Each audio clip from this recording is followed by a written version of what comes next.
तो हेलो प्यारे स्टूडेंट्स, कैसे हैं आप लोग। उम्मीद है आप लोग मज़े में होंगे, मस्त होंगे। मैं पांडव सर हर दिन की तरह आज भी आप लोगों के इस चैनल पर स्वागत करता हूं। आज की इस वीडियो में हम लोग पढ़ने वाले हैं बिहार बोर्ड के क्लास 10th का मैथमेटिक्स में 5वां चैप्टर समांतर श्रेणी, जिसे हम लोग संक्षेप में एपी कहते हैं। और आज इस एपी चैप्टर में हम लोग पढ़ने वाले हैं प्रश्नावली 5.2 के सवाल नंबर 18 से। इससे पर जितने भी सवाल थे, नियम, थ्योरी थे, वो सारे चीज़ को हम पढ़ा चुके हैं और हम क्रमानुसार वीडियो इस चैनल पर अपलोड करते जा रहे हैं। जो भी स्टूडेंट उस वीडियो को नहीं देखे, अगर आपके पास समय है तो आप एक तरफ से देख लीजिए ताकि आपको बेहतर रूप से समझ में आ सके। साथ ही साथ आप लोगों के लिए एक छोटी सी जानकारी है, आप इस वीडियो में जो भी देखते हैं, आप चाहते हैं कि इसका PDF नोट्स आपको मिले, तो इसका PDF नोट्स भी हमारे टेलीग्राम चैनल पर अवेलेबल है। आप चाहो तो इस वीडियो के डिस्क्रिप्शन में भी जाकर टेलीग्राम लिंक से डायरेक्ट ज्वाइन कर सकते हैं और PDF का लाभ ले सकते हैं। तो चलिए आज का क्लास स्टार्ट करते हैं। प्रश्न आपके सामने है, किसी एपी के चौथे और 8वें पदों का योग 24 है। ध्यान से सुनना, किसी एपी के चौथा पद और 8वें पदों का योग दोनों को मिलाकर कितना दिया है? 24 दिया है। तथा छठे और 10वें पदों का योग कितना है? 44 है। तो इस एपी के प्रथम 3 पद ज्ञात कीजिए। तब इस एपी को हमको 3 को पद ज्ञात करना, 3 पद मैंने A1, A2 और A3 ज्ञात करना। तो सीधी सी बात है, हम सबको मालूम है किसी भी एपी के पद को ज्ञात करना हो तो हमारे पास 2 चीज मालूम होना चाहिए, ए और डी। ए हो गया प्रथम पद और डी हो गया सारवंतर, जो आप लोगों को कई बार हम पढ़ा चुके हैं। अब यहाँ पर होता है, देखिए अब एक साथ साथ आप लोगों की बात और बताते हैं। ये प्रश्न बड़ा इंपॉर्टेंट है, उम्मीद रखिए पूछने योग्य, पूछ भी सकता है। कंफर्म नहीं कहेंगे 100%, लेकिन हम पूरा चांस से संबंधित बात बोलते हैं। ये एग्जाम संबंधित है, ये परीक्षा में आप लोगों से पूछा जा सकता है। तो ध्यान से समझिएगा, बड़ा अच्छा सवाल है। तो यहाँ पर इसको हम लोग क्या करने जा रहे हैं? हल ज्ञात करने जा रहे हैं। ध्यान दीजिएगा और समझने का प्रयास करिएगा। कहते हैं किसी एपी के चौथे और 8वें पद, चौथा पद को हम लोग क्या कहते हैं बाबू? A4 कहते हैं। और 8वां पद को क्या कहते हैं? A8 कहते हैं। ये दोनों का योग कितना दिया पहले से? 24। ले फटाक से लिख दिए। अरे किसी एपी का चौथा पद और किसी एपी के 8वां पद का योग दिया है कितना? 24। तो चौथा और 8वां पद का योग निकाल दिए। अब चौथा पद को लिखते कैसे हैं तो ये आप लोगों को मालूम होना चाहिए। A4 को हम ऐसे लिख सकते हैं A+3D, फिर प्लस इसको आप लिख सकते हैं A+7D।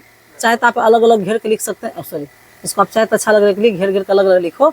ये अलग काम किए, ये अलग किए, और तब दोनों का योग पहले कितना दिया है? 24 दिया है। देखते जाइए, अब इसको थोड़ा सा आप सॉल्व करिएगा तो हो जाएगा A+3D ब्रैकेट तोड़ रहे हैं, A+7D अब बराबर क्या है? 24 है। देखते जाइए, अब एक के मिलकर क्या हो जाएगा? 2 1 प्लस 3D 7D मिलकर कितना हो जाएगा? 10D बराबर क्या हो जाएगा? 24। आप यहाँ पर क्या करो, 2 को कॉमन लो। अब यहाँ से आता है 2 कॉमन आता है, आप ले सकते हैं ना। अगर कॉमन आता है तो ले सकते हैं, नहीं भी लीजिएगा तो कोई दिक्कत नहीं। तो थोड़ा सा काम आसान हो जाता है। तो 1 कॉमन लीजिए तो 2 से 2 कर जाएगा, तो यहाँ A बचेगा, 2 से भाग देंगे 5 में 10 में तो 5 बार बचेगा, 5D हो जाएगा बराबर उधर क्या? 24।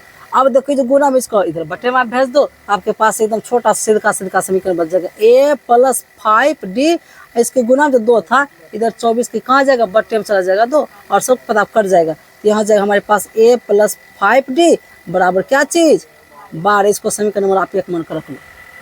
मज़ा आया? मज़ा आया।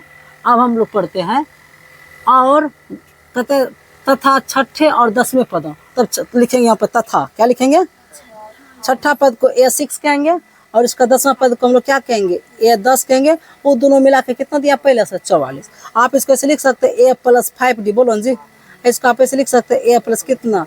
9D बराबर आप क्या लिखिएगा? 44 लिखिएगा। अब यहाँ पर आप क्या करो, ए मिलकर 2 हो जाएगा, 5D और 9D मिलकर कितना हो जाएगा? बोलो जी, 14D होता है जी। बराबर क्या हो जाएगा इधर? 44। कटता नहीं ना यहाँ तक? हेलो, चलिए अब हम लोग यहाँ पे आते हैं। यहाँ पर आते हैं और यहाँ पर आने के बाद इसको और आगे हम लोग बढ़ाएंगे। आगे जब बढ़ाएंगे तो यहाँ भी 2 आप क्या करो, कॉमन ले लो। 2 कॉमन लीजिएगा तो यहाँ हमारे पास क्या बचेगा? ये प्लस 2 से भाग करेंगे 14 में तो 7 बार लगेगा जी। 7D बराबर कितना है? 44। देखते जाइए, तो हमारे पास जो आएगा A+7D बराबर हो जाएगा 44। अब बटे में आ जाएगा क्या चीज़? 2। काटने आप लोग जानते हैं A+7D बराबर क्या हो जाएगा 22। इसको समीकरण क्या मान लो 2। अब लिखेंगे समीकरण 1 घटा 2 से 1 में से 2 घटाएंगे तभी ए और डी का मान निकालना संभव है। तो समीकरण 1 आपका क्या है बाबू a प्लस 5d बराबर क्या है 12। समीकरण 2 आपका क्या है a प्लस 7d बराबर में क्या है 22।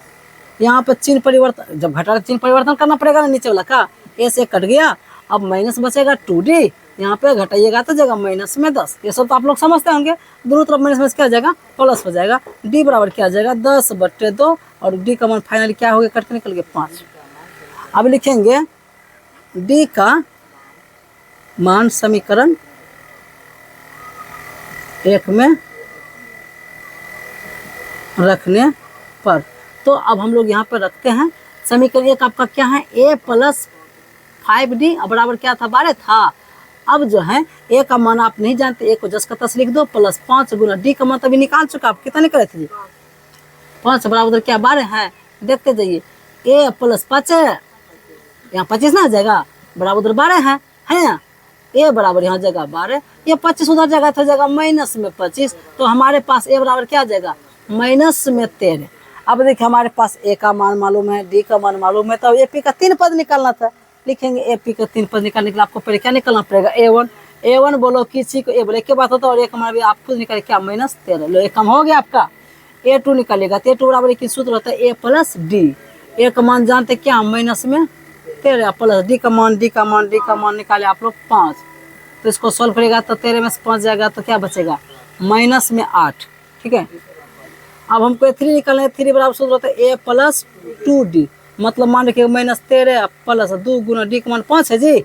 इसको 13 10 ना हो गया था, अरे 5 नहीं 10, 10 में से -3 आएगा जी। लेकिन अंतिम में अतः AP के 3 पद कौन कौन निकला थे -13 कोमा -8 कोमा -3, यही हो गया आपका क्या चीज़ 3 एक पद निकालने का था। ये हो गया आपका आंसर, स्क्रीनशॉट ले लीजिए फटाक से। सवाल आपका है सुब्बा राव ने 1955 में, ये सवाल का कोई हिस्सा नहीं है, खाली समझाने के लिए बोल दे। 1955 में वो जो है ना 500 रुपया के 5000 रुपया के मासिक वेतन पे कार्यरत, कहीं पे नौकरी किया ना तो शुरुआती दौर में उसको कितना रुपया मिलना शुरू हुआ था 5000। फिर कहता है और प्रत्येक वर्ष 200 की वेतन वृद्धि, मैंने प्रत्येक 1 साल के बाद उसका कितना वृद्धि हो गया 200 बढ़ते गया, 200 बढ़ते, प्रत्येक साल उसका वेतन में कितना वृद्धि होते गया 200 होते गया। तो ऐसा होते होते एक कुछ समय बाद उसका जो वेतन वो कितना हो गया 7000।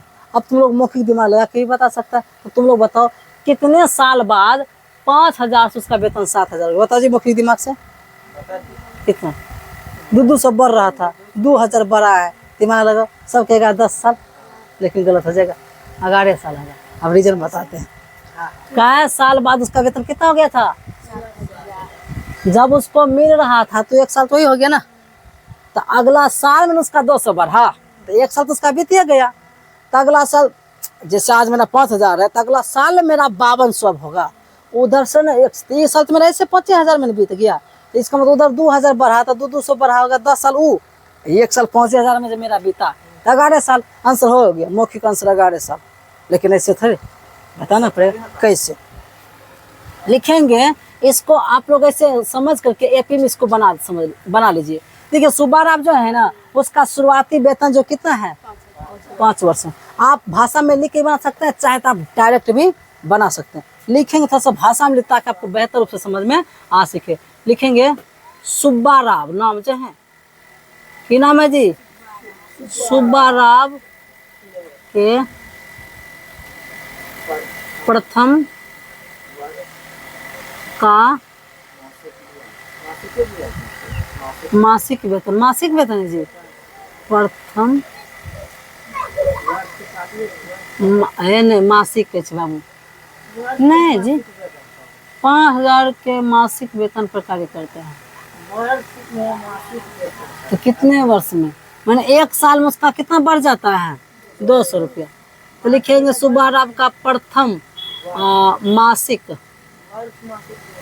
प्रथम वर्ष लिखेंगे। भाषा चेंज करना पड़ेगा थोड़ा सा। माना लिखे कहाँ, लो इसको डिलीट करते, मानिए नहीं चलेंगे जी, ये इसमें नहीं हो मानते तो चलता। आप लोग घबराइएगा जाएंगे सर जी नहीं जानते इसलिए मिटा रहे, ऐसी बात नहीं है। आप लोगों ने फ्रेश थोड़ा सेंटेंस बना रहे, इसमें सही मानना क्या है तो पते हैं जी, यहाँ पे पते तो लिखेंगे सुब्बा राव, फिर से लिख दे, लो एक के बात को फिर से, सुब्बा राव के वार्षिक प्रथम, सुब्बा राव के प्रथम वर्ष का मासिक वेतन, बाबू तुम ही लोग बताओगे, 5,000 रुपया है ना। अरे भाई साहब, सुब्बा राव के प्रथम वर्ष मतलब पहला साल में जो उसको मासिक वेतन मिलता रहा, कितना 5,000 का मिलता रहा, ठीक है। फिर लिखेंगे है, देखो ठीक है, क्या करते आप लोग जी, द्वितीय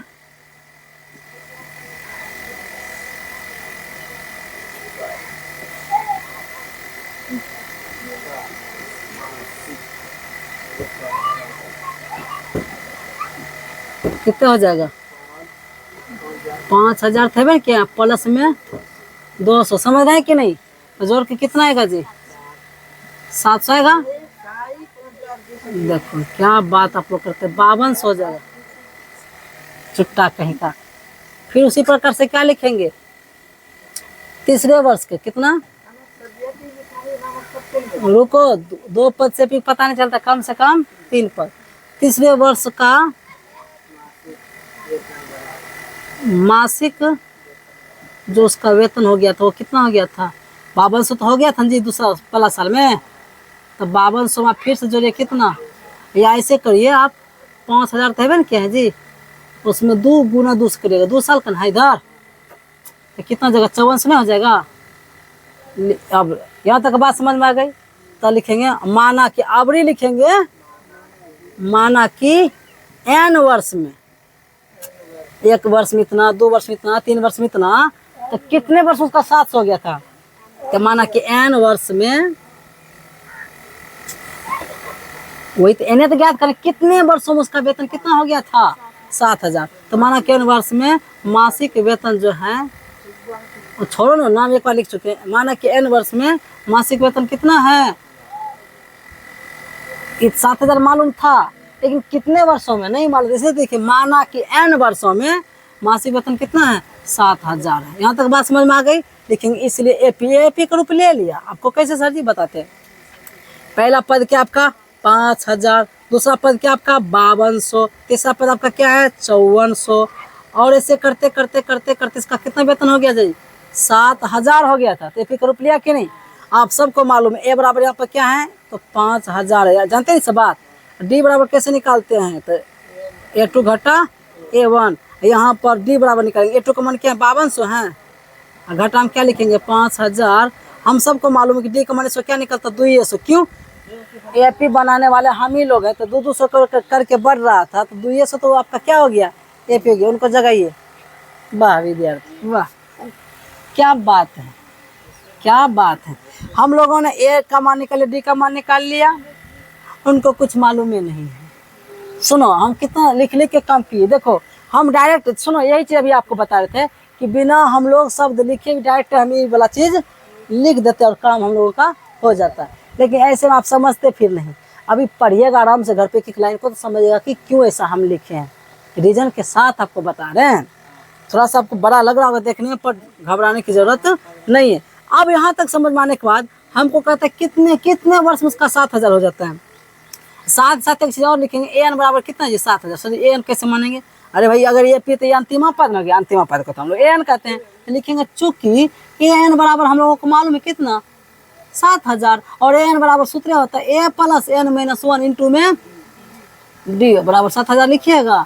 अब देखते थे ए का मान कितना है, तो 5,000 है, और प्लस एन माइनस 1 इंटू में डी का मान क्या है 200 है ना, बराबर आप क्या लिखिएगा 7,000 लिखिएगा। देखते जाइए एन माइनस 1 इंटू में क्या है 200 है, अब बराबर उधर क्या है 7,000 है, उधर जाएगी 5,000, तो उधर माइनस में जाएगा 5,000, एन माइनस 1 n-1 इंटू में है 200 तो घटेगा तो उधर कितना आ जाएगा 5,000, 7,000 में से 5,000 जाएगा तो 2,000 बचेगा।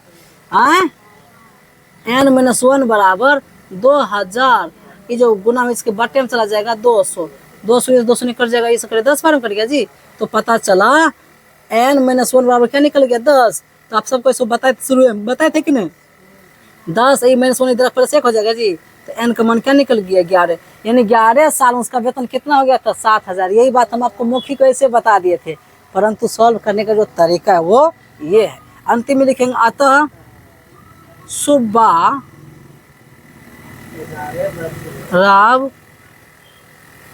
के अब क्या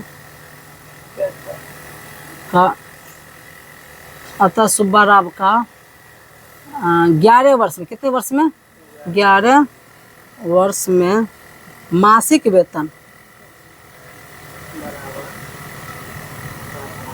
7,000 रुपया है, यानी होगा है जी। तो हो गया, लिख दीजिए इतना रुपया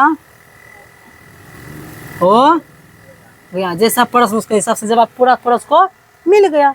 क्या तो सुब्बा राव के 11 वर्ष में मासिक वेतन जो है वो 7,000 रुपया हो गया। क्या वर्ष में? अगला सवाल नंबर 20। रामकली ने, ये है कली, रामकली ने किसी वर्ष के प्रथम सप्ताह में, साल तो हमें करता जी, साल के कोनो महीना के प्रथम सप्ताह शुरू में समझिए, जैसे कोई फरवरी या मार्च हुआ तो उसका जो पहला सप्ताह ना होता है जी, पहला सप्ताह में उसने 5 रुपया की बचत की। साल के कोनो महीना में, ये लिख रखे न कौन महीना पता नहीं छोड़ो ने, कोई महीना में उसने जो प्रथम सप्ताह में शुरुआती सप्ताह कितना रुपये की बचत की 5 रुपया की बचत की। और फिर अपनी साप्ताहिक बचत जो है 1.75 मतलब 1 रुपया 75 पैसा बढ़ाती गई। ले फिर अभी जो बताए सेम वही सवाल है, नहीं समझ मेरी बात। पहले सप्ताह की बचत है 5 रुपया, बाद में 1 रुपया 75 पैसा प्रति सप्ताह बढ़ाते गए तो ले बढ़ गया। अभी जो बताए तो सेम उसी तरह है। फिर इसमें कहता है कि यदि n सप्ताह में उसकी साप्ताहिक बचत जो है या अंतिम पद हो गया 20 रुपया 75 पैसा हो गया, तो n का मान गया यानी क्या सप्ताह में, n का मतलब कितने सप्ताह में उसका 20 रुपया 75 पैसा हो गया, कितने सप्ताह में मालूम नहीं।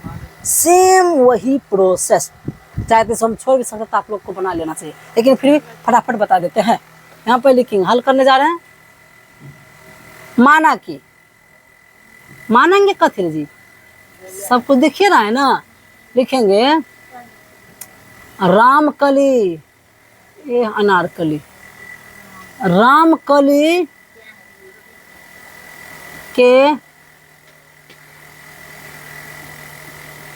वर्ष के, रामकली के वर्ष के प्रथम सप्ताह की बचत बराबर, आप लोग खुद बताओ कर पे हैं जी।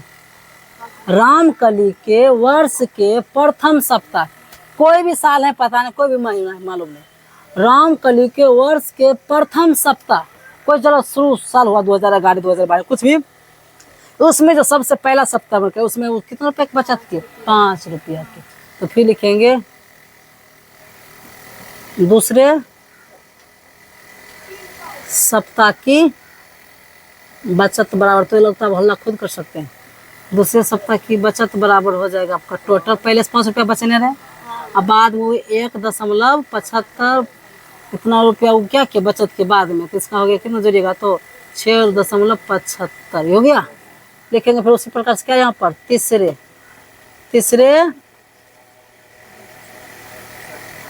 सप्ताह की, तो अभी निकालिए 6.75 जी, इसमें 1.75 क्या करो जोड़ दो, ये हो जाएगा यहाँ पर 8.50 या 5 का लिख सकते, कोई दिक्कत नहीं है। लिखेंगे यहाँ पर ये अंतिम पद क्या है, लिखेंगे n वर्षों में, कितने वर्षों में n वर्षों में, n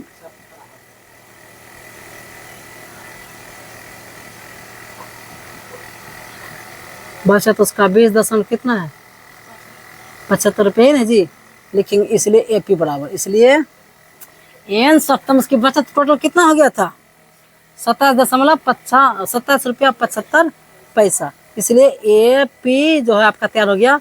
पहला पद क्या है 5, दूसरा क्या है आपका 6.75 यानी 7×5 8.5 टोटल कहाँ तक 20.75 तक। A बराबर आपको मालूम हो गया मान क्या 5 है जी। D का मान निकलना है, D नहीं निकलेगा डायरेक्ट आप कर सकते हैं D का मान यही होगा। ये जो हम लोग बढ़ाए थे कितना की बार बार वृद्धि हो रही है 1.75 की वृद्धि हो रही है, तो वही आपका क्या समझो घाटा नहीं घटेगा तो डायरेक्ट आप लिख सकते 1 क्या गया 75। और AN बराबर अंतिम पद कितना दिया है 20.75। लोग सब कुछ निकला हुआ है। अब हम लोग डायरेक्ट काम पर आते हैं, लिखेंगे चूंकि AN बराबर 20.75 दिया और N बराबर सूत्र होता है A प्लस N-1 इंटू में D बराबर क्या लिखेगा आप लोग 20.75। देखते जी A का मान क्या है बताओ खुद से। A का मान है 5 प्लस N का मान क्या है वही तो निकालना है, वही तो। D का मान 1.75 बराबर लिखेंगे 20.75। यहाँ पर हो जाएगा N-1 इंटू हो जाएगा 1.75 है जी 20.75। इसमें से 5 जो है प्लस में जाएगा क्या जाएगा -5 हो जाएगा जी। घटाने आप लोग जानते हैं N-1 इंटू में 1.75 बराबर घटे आएगा 15 क्या चीज 75 आएगा। अरे आएगा तो आप लोग क्या करिएगा था सीधा गुना भाग करें तो आप लोग सही करिएगा 1-1 बराबर 15.75 बटन लिखेंगे 1.75।